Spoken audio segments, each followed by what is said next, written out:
Hermano, hoy continuamos con nuestro estudio de la Confesión de Fe de Londres de 1689 y en esta ocasión vamos a estar dando o abordando el capítulo 13 relacionado con la santificación, ¿verdad? Pero no quisiera comenzar sin antes hacer referencia de que nuestra confesión de fe tuvo que luchar con diferentes herejías en el tiempo de su redacción. Y una de esas fue el antinomianismo. El antinomianismo es la postura que dice que el hombre, cuando es salvado, después no necesita la ley o es algo así como que no necesita las obras, porque el hombre ha sido declarado santo e inocente delante de Dios, lo cual contradice lo que nos enseñan las Escrituras, como dijo Pablo allí mismo en el capítulo 6 de Romanos, que no podemos usar la gracia como ocasión de pecar, porque hemos muerto al pecado, no podemos seguir pecando. Entonces, el antinomianismo dice que el hombre es declarado justo y delante de Dios, ¿verdad? E inocente, y ciertamente es así. En Cristo nosotros somos declarados justos, pero la moralidad o la situación moral de esa persona que recién viene a Cristo en la salvación está lejos de ser realmente justo, ¿verdad? Entonces, por eso nuestra confesión de fe rechaza esta enseñanza, describiendo en el capítulo 13 la verdad bíblica sobre el Espíritu Santo en nuestras vidas, lo que hace el Espíritu Santo en la obra del creyente una vez que es regenerado. En nuestro estudio abordaremos dos puntos principales, ¿verdad? El primero de ellos es la descripción de la santificación. Eso lo vamos a ver en el párrafo 1. Y vamos a tocar tres aspectos: su origen, su comienzo, donde vamos a hablar de la santificación inicial o definitiva, y su aumento, refiriéndonos entonces a la santificación progresiva. El segundo punto, vamos a ver las características distintivas de la santificación, donde abordaremos la lucha con el pecado, eso nos lo va a enseñar el párrafo 2, y el progreso de la gracia, lo vamos a ver en el párrafo 3. Pasemos pues entonces a leer el primer párrafo del capítulo 13 de nuestra confesión. Primer párrafo del capítulo 13 de nuestra confesión. Leamos juntos. Dice: aquellos que son unidos a Cristo, que son llamados eficazmente y regenerados, teniendo un nuevo corazón y un nuevo espíritu, creado en ellos en virtud de la muerte y resurrección de Cristo, son también santificados aún más, real y personalmente. En virtud de esta muerte y resurrección por medio de su palabra y su espíritu que habitan en ellos, el dominio de todo el cuerpo de pecado es destruido y los diversos deseos del mismo son cada vez más debilitados y mortificados. Y ellos son cada vez más vivificados y fortalecidos en todas las virtudes salvadoras, para que la práctica de toda verdadera santidad, sin la cual nadie verá al Señor. Entonces, lo primero que trataremos en nuestro punto 1 es el origen de la santificación. Y la santificación tiene su origen en nuestra unión con Cristo. La santificación forma parte del paquete de bendiciones que se reciben cuando somos unidos a Cristo, ¿verdad?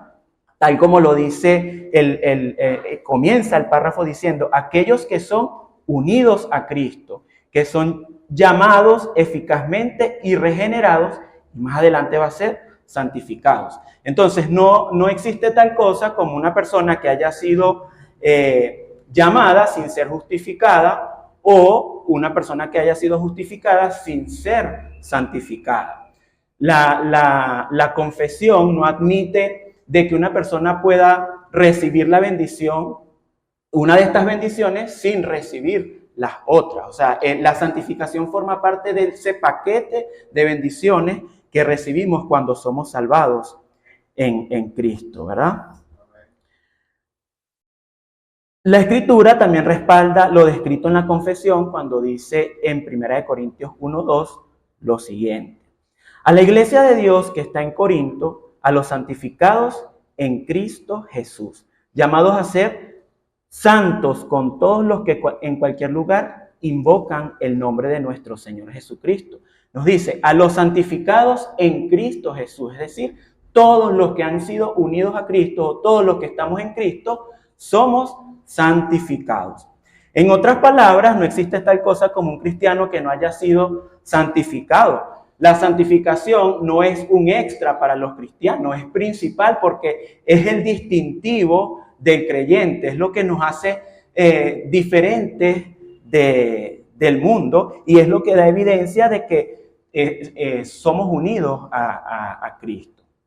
Por eso el primer párrafo comienza diciendo aquellos que son unidos a Cristo, lo cual nos indica que la santificación tiene su origen en la obra redentora de Cristo y nuestra unión con Él. Es decir, es parte del paquete de bendiciones que trae la salvación. Ahora bien, bíblicamente hablando, el término santificar se refiere a apartar o a separar algo de su uso normal para ser consagrado a Dios. Y cuando algo es santificado, se convierte en un objeto especial de Dios.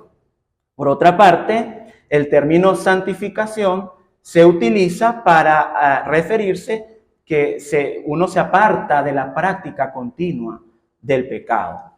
Entonces, esto implica dos cosas, que la santificación comprende dos elementos que son la santificación inicial o definitiva y la santificación progresiva,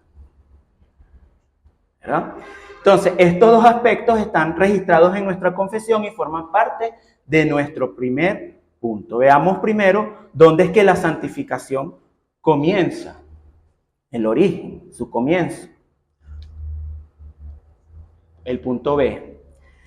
Comienza en la santificación inicial o definitiva, porque cuando hablamos de santificación inicial o definitiva y la santificación progresiva.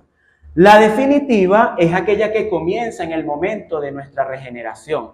Es decir, el hombre, el pecador, cuando es llamado, es nacido de nuevo y es regenerado. Su naturaleza experimenta un cambio radical y ético, ¿verdad? Que lo va a llevar a desearlo de Dios y a mirar el pecado con desdén, con desprecio.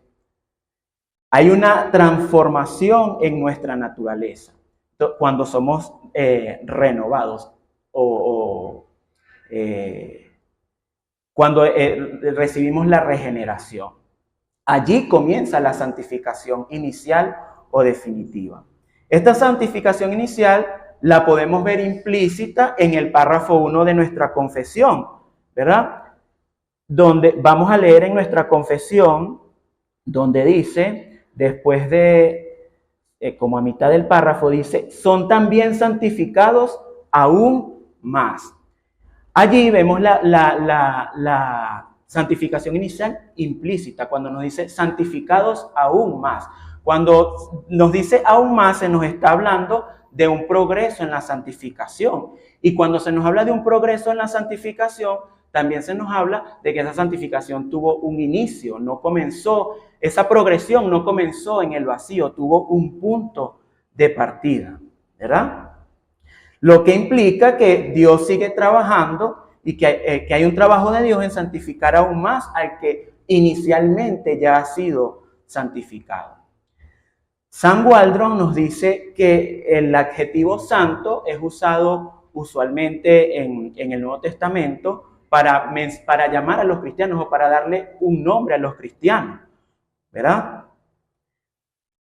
El Nuevo Testamento usa la palabra santos para referirse a aquellos que han sido regenerados. Veamos, por ejemplo, 2 Corintios 1:2. Los invito a buscar 2 Corintios 1:2, que nos respalda o nos va a soportar lo que estamos hablando. 2 Corintios 1:2. Dice Pablo, apóstol de Jesucristo, por la voluntad de Dios, y el hermano Timoteo, a la iglesia de Dios que está en Corintio, con todos los que, con todos los santos que están en toda Acaya. Entonces, Pablo, para referirse a los que han sido regenerados o que han sido santificados, ¿verdad?, usa el adjetivo de llamarles santos. O sea, él se refiere a los cristianos de Acaya como santos. Ya ellos han sido santificados en el momento que fueron unidos con Cristo. Así también, Samuel Waldron nos dice que el verbo hacer santo o santificar se usa a menudo en el Nuevo Testamento cuando la santificación es definitiva o inicial.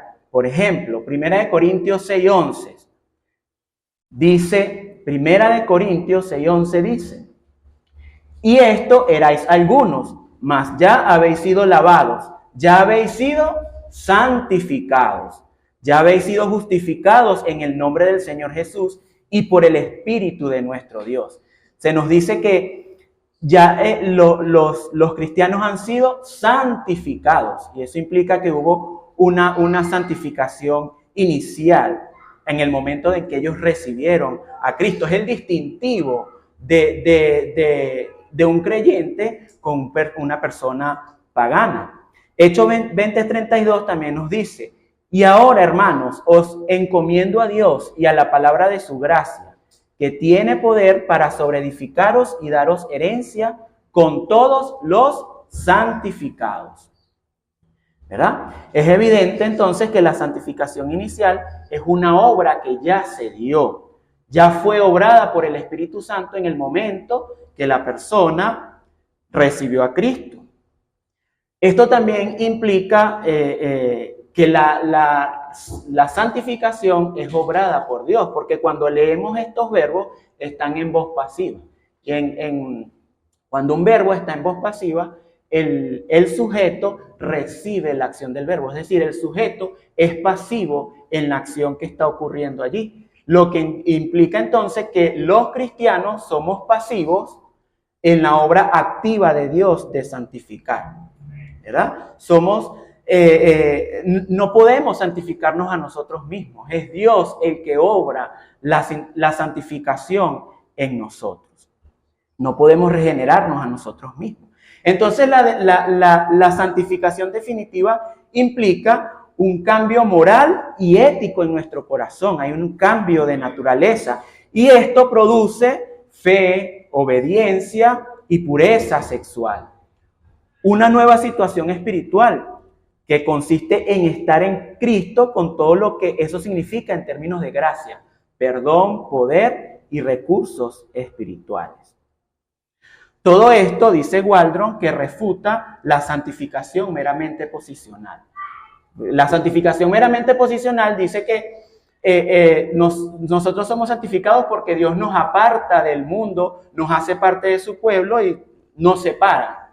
Pero no podemos tomar esa separación como una separación que llega hasta ahí, porque necesariamente cuando el cristiano es separado del mundo, es llevado de las tinieblas a la luz, recibe una nueva naturaleza, hay un cambio de vida, hay un deseo por Dios, lo que provoca, ¿verdad?, que sea, que actúe agradando a Dios en todo lo que hace.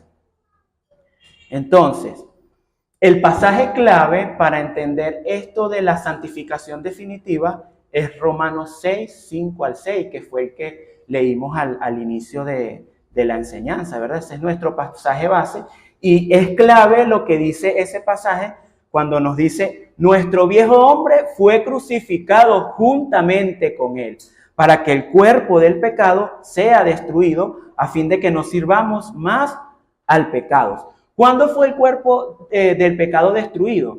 Al momento de nuestra conversión. ¿Cuándo fuimos muertos al pecado? Al momento de nuestra conversión. Entonces allí es donde se ocurre la santificación inicial o definitiva. Hasta aquí, hermanos, entonces hemos dicho que la santificación inicial o definitiva se da en el momento en que somos unidos a Cristo, ¿verdad? pero a su vez esta santificación sigue un progreso que va en aumento obrado por Dios, lo cual se conoce como la santificación progresiva. Y esto nos va a llevar al tercer aspecto de nuestro punto 1, que es la santificación progresiva, el aumento de la santificación. Leamos entonces lo que continúa diciendo el párrafo 1 de la confesión. Dice, vamos a leer desde donde dice, son aún más santificados de un modo real y personal, mediante la misma virtud por su palabra y espíritu que mora en ellos. El dominio del cuerpo del pecado es destruido y las concupiscencias del mismo son debilitadas y mortificadas más y más.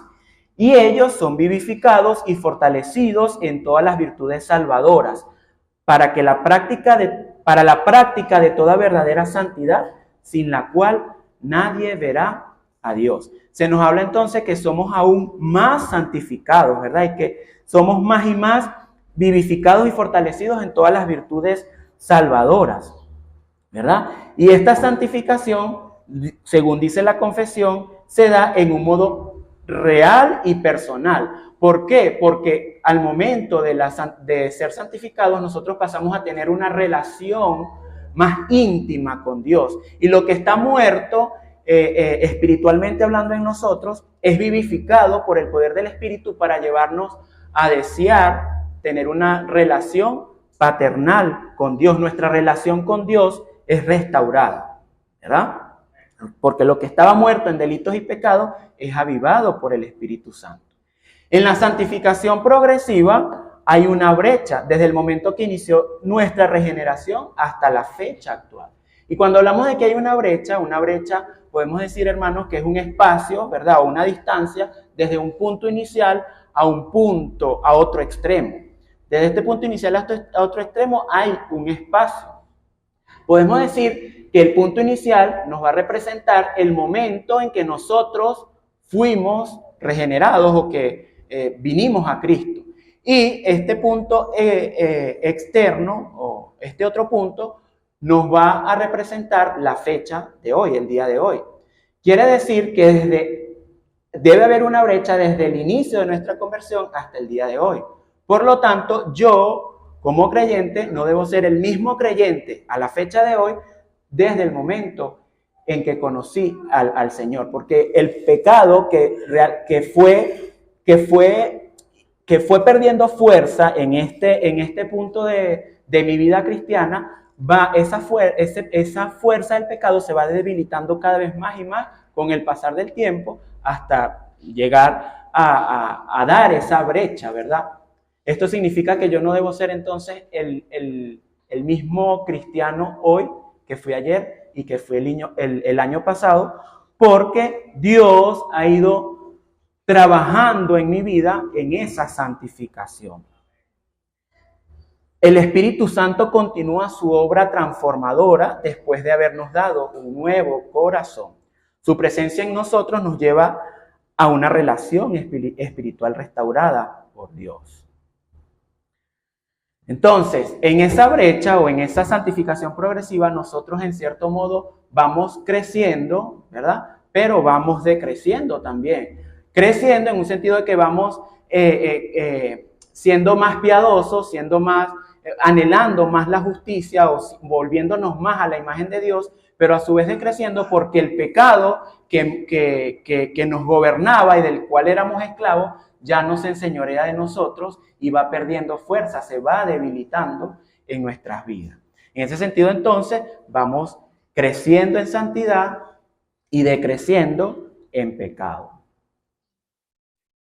Las virtudes de la justicia y la piedad se van fortaleciendo en nosotros. Veamos algunos textos, hermanos, que respaldan este argumento. Vamos a Romanos 7:1. Romanos 7:1.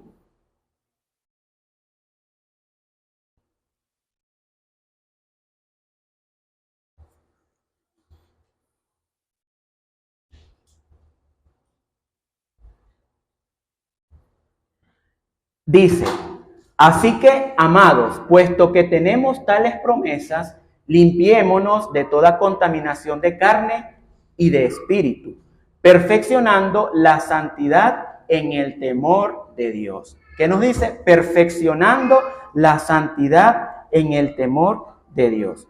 Todo esto, hermanos, solo demuestra que aquellos que son unidos a Cristo procuran la santidad y mortifican el pecado. Es decir, no proveemos para la carne, sino que proveemos para el espíritu, alimentamos cada vez más el espíritu a fin de llevar una vida de justicia práctica y que nos distinga como cristianos que realmente somos. Hermanos, no existe tal cosa como un cristiano sin fruto de santificación y que no haya muerto a la vida de pecado y crezca más y más en santidad. Primera de Juan 3:9 nos dice que todo aquel que es nacido de Dios no practica el pecado, porque la simiente de Dios permanece en él y no puede pecar porque es nacido de Dios. Es decir, el cristiano que es santificado no se complace en la práctica del pecado. Y esto no quiere decir que los cristianos no pecamos, porque a diario estamos luchando con ese pecado. Y fíjense como Primera de Juan 3, el apóstol Juan en Primera de Juan también dice, si decimos que no tenemos pecado, nos engañamos nosotros mismos y la verdad no está en nosotros.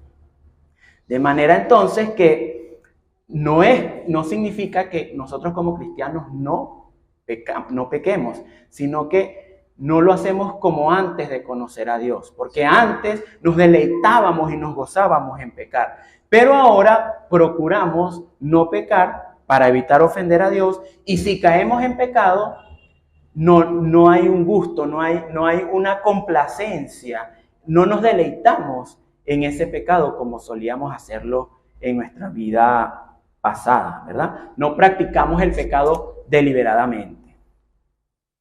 Por eso la santificación inicial y progresiva son el distintivo de los que son hechos hijos de Dios y no hijos del diablo. ¿Por qué? Porque la simiente de Dios está en nosotros.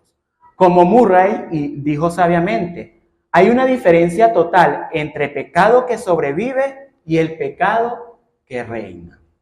Hay un pecado que sobrevive en nosotros, lo vamos a ver más adelante, pero ese pecado no se enseñorea de nosotros porque hemos sido santificados o hemos sido regenerados en Dios. Es imposible que un verdadero creyente descanse contento con su pecado, consintiéndolo libremente y convirtiendo la gracia como un libertinaje o como licencia para pecar. ¿Esto por qué, hermanos? Bueno, porque el verdadero cristiano vive en una guerra espiritual producto de la santificación progresiva. La vida cristiana es una guerra. Vivimos en guerra a diario. Y es la guerra que libramos con la carne contra el espíritu. Y eso es precisamente un aspecto que nos llevará al segundo punto de nuestro estudio, el cual es las características distintivas de la santificación. La primera característica que veremos es la lucha con el pecado. De esto nos va a hablar el párrafo 2 de la confesión. Vamos al párrafo 2 de la confesión. Dice, esta santificación es por completo, en el hombre en su totalidad. Aunque imperfecta en esta vida, aún quedan algunos remanentes de corrupción en cada parte, de donde surge una guerra continua e irreconciliable, el deseo de la carne siendo contra el espíritu y el espíritu contra la carne. La confesión nos dice que la santificación es completa en nuestro ser, pero incompleta en esta vida, porque, somos regenerados completamente en nuestro cuerpo, alma y espíritu, ¿verdad? Pero es incompleta en esta vida porque Dios soberanamente dejó un residuo de pecado en nosotros, ¿verdad? Nosotros que aunque hemos sido regenerados, no hemos sido glorificados, quedando aún en nosotros un remanente de pecado. Es decir, el dominio del pecado ha sido quebrado, aunque su presencia no esté completamente eliminada. Y esto podemos decir que es algo así como el antibiótico en la medicina. Por ejemplo, la amoxicilina puede ayudar a curar la fiebre y a destruir el dominio de esa enfermedad en el cuerpo, pero se va a requerir de un tiempo para que el medicamento borre del todo esa enfermedad de nosotros. Así ciertamente sucede con el pecado.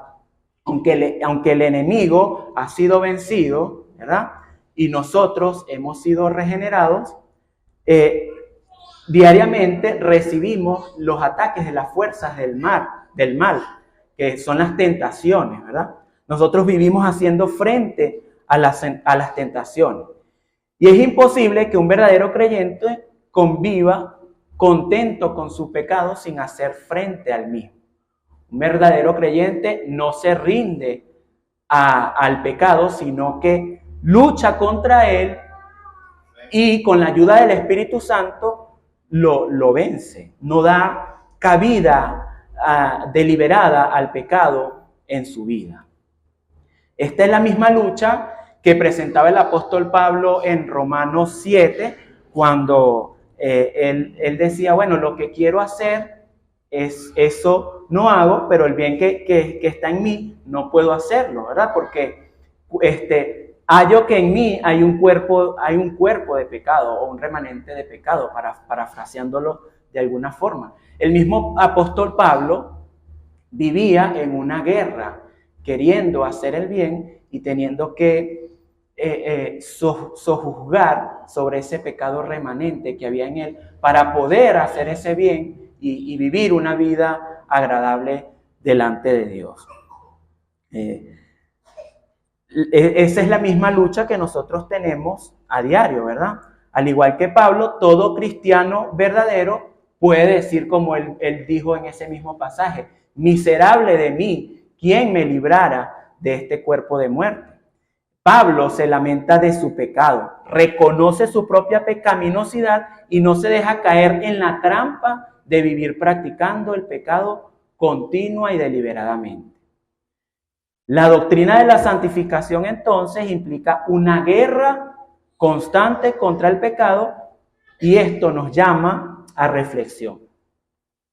Y diré algo que, bueno, lo voy a decir con toda responsabilidad, pero muchas veces hablando en el contexto evangélico de los cristianos evangélicos, hay personas que confiesan la fe, pero que a veces su vida demuestra que no es consona con esa fe que están proclamando, ¿verdad?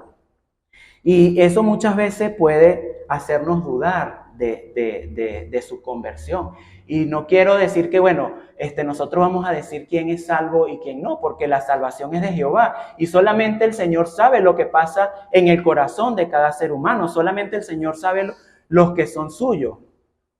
Pero no hay creyentes, no existe tal cosa como una persona que diga que es cristiano o que confiese la fe en Jesucristo y siga viviendo una vida donde no haya una transformación o una santificación progresiva. Es algo así como David cuando pecó con Betsabé, el pecado que David cometió con Betsabé, David después se sintió tan mal que pasó a escribir el Salmo 51, ¿verdad? Y es una súplica casi que él desgarrándose de dolor por ese pecado que había cometido delante de Dios. Eso, si es el caso de algunos de nosotros, hermanos, pudiésemos entonces agarrar ese Salmo 51 y hacerlo nuestra oración diaria, ¿verdad? De pedir que el Señor nos ayude a ser santificados, o como dice el mismo Salmo, que seamos purificados, que el Señor nos purifique con hisopo y seremos blancos como la nieve, y que el Señor pueda crear en nosotros un espíritu recto, ¿verdad?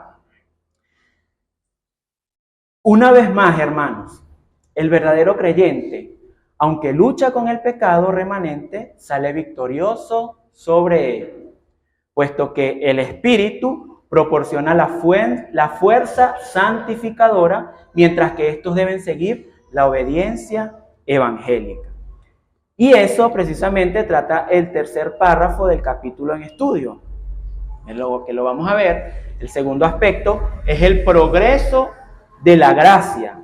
El progreso de la gracia lo vamos a ver en el capítulo, en el texto, párrafo 3 del capítulo de la confesión que estamos estudiando. Leamos el párrafo 3. Dice: en dicha guerra, aunque la corrupción que aún queda prevalezca mucho por algún tiempo, la parte regenerada triunfa a través de la continua provisión de fuerzas por parte del Espíritu santificador de Cristo. Y así los santos crecen en la gracia, perfeccionando la santidad en el temor de Dios, prosiguiendo una vida celestial en obediencia evangélica a todos los mandatos que Cristo, como cabeza y rey, les ha prescrito en su palabra. Entonces, aunque hemos dicho que todo cristiano vive una guerra mortificando el pecado remanente, debemos tener claro que el Espíritu Santo, como lo dice el texto de nuestra confesión, el párrafo, es el que nos proporciona esa fuerza, ¿verdad? No estamos solos en esa guerra o en esa mortificación de pecado.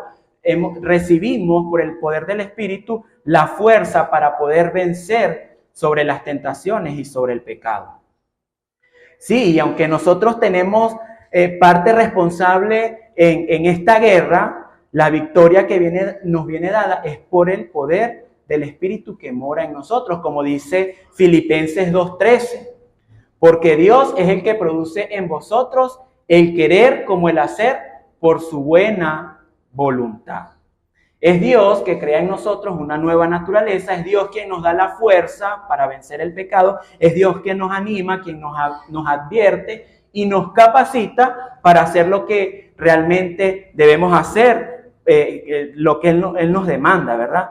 Toda obra hecha por nosotros en la santificación, hermanos, es realmente el efecto de lo que Dios ha hecho en nuestra vida.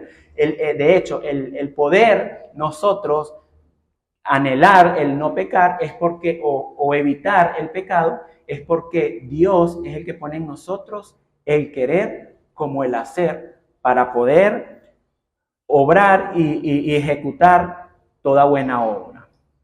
No obstante, hermano, debemos tener claro que su obra no hace innecesaria la nuestra, sino que la hace segura. Es como una responsabilidad compartida, pudiéramos decir. Porque, vuelvo y repito, estamos librando una guerra a diario, pero no estamos solos. Tenemos el Espíritu Santo que nos da el poder. Así, cuando nos encontramos deseosos y capaces de luchar contra el pecado, podemos tener la certeza de que Dios obra en nosotros por medio de su fuerza y poder. En este sentido, podemos decir que nosotros también somos responsables en la consecución de la santidad progresiva, en que obramos impulsados por el Espíritu. Y esto va a depender también, digamos que el progreso que tenga un creyente en esa santidad va a depender de la diligencia y la disciplina que también le ponga en la vida cristiana, ¿verdad? Porque, como dije, digamos que es una responsabilidad compartida.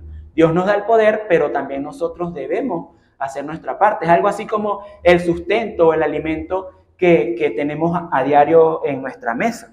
Nosotros comemos realmente porque Dios hace que la tierra se pueda fructificar y las semillas germinen y salga la caraota, el maíz, etcétera, y podamos tener en la mesa una arepa y un plato de caraotas, por decir algo. Pero también para que eso llegue a la mesa, nosotros debemos trabajar. O sea, Dios nos manda a trabajar, a ganarnos ese pan de cada día, ¿verdad? A través del trabajo.